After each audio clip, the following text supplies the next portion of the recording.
Long before time had a name, Ninjago aired on Cartoon Network. In the beginning, Ninjago was advertised everywhere. As Season 1 began to air in December 2011, we would get new episode premieres Wednesday night at 6 p.m. CST. I'll never forget turning on the TV anticipating the next Ninjago adventure. It was such a highlight to my childhood and something I have fond memories looking back on today. However, everything would change. As TV died, so did Ninjago's viewership. Some feared this could be the end for the beloved TV show, but an unlikely hero would sweep in to save it. This is the story of how Netflix saved Ninjago. At the start, everything was great. Season 1 aired on Cartoon Network and got incredible ratings. You saw huge spikes with episodes like The Green Ninja getting over 2.6 million concurrent viewers, and the finale getting over 3.6 million viewers.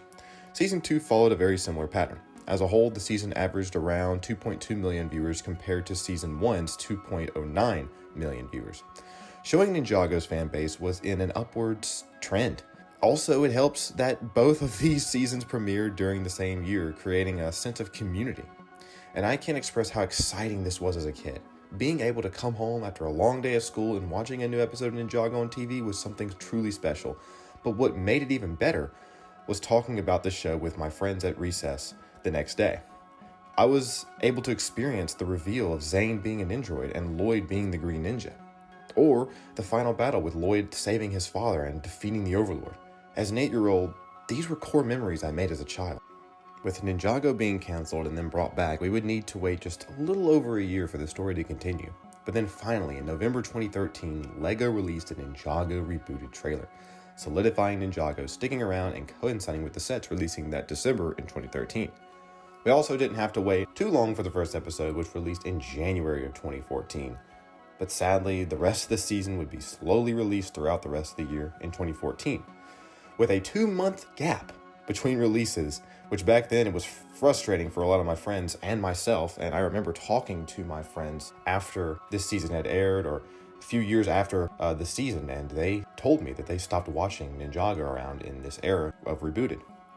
But as the internet began to grow, the Ninjago community began to grow as well with it. And rebooted releasing earlier in other countries, watching the show online became the way to go now, outside of waiting for it to premiere on Cartoon Network.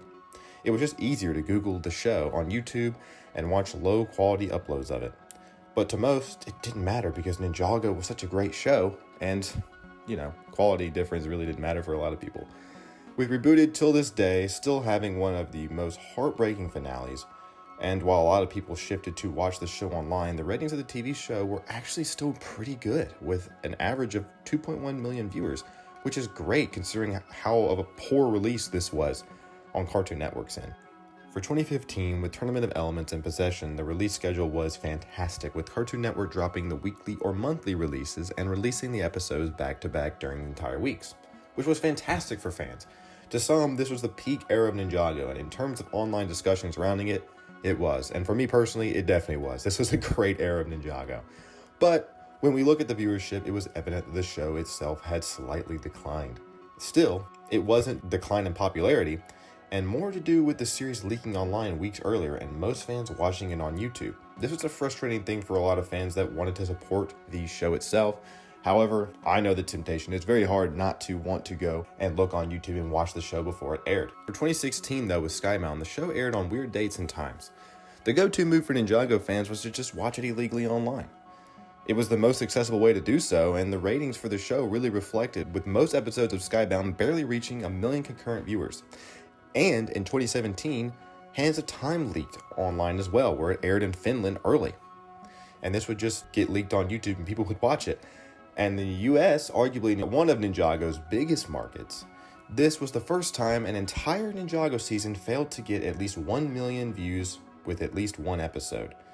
But with the release of the Ninjago movie, there was an expectation that it would revitalize the brand and bring in a much more younger audience into Ninjago, and that's the main reason why they redesigned the characters in the show with the Oni trilogy.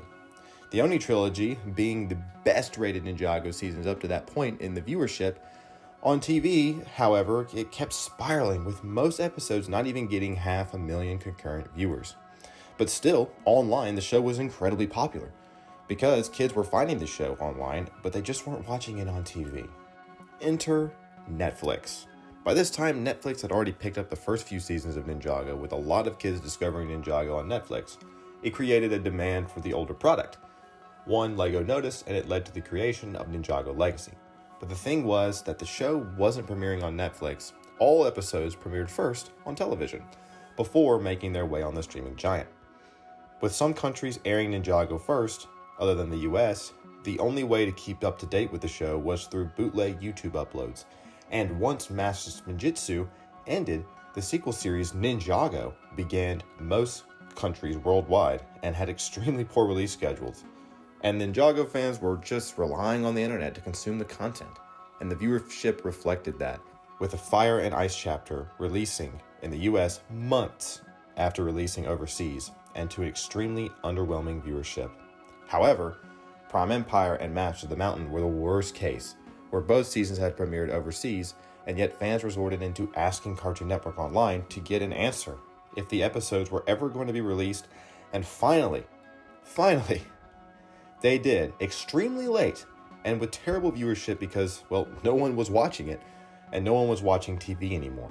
In 2021, when The Island and Seabound came around, the episodes aired overseas in Canada, but in the US, they were never aired. LEGO released them on Netflix and on YouTube, understanding that the core audience was there. And after this whole entire journey, Ninjago has finally found its place online. For the past few years, most seasons have been released simultaneously worldwide on YouTube or Netflix, and Ninjago Dragons Rising Season 1 even got to debut on Netflix as an exclusive title.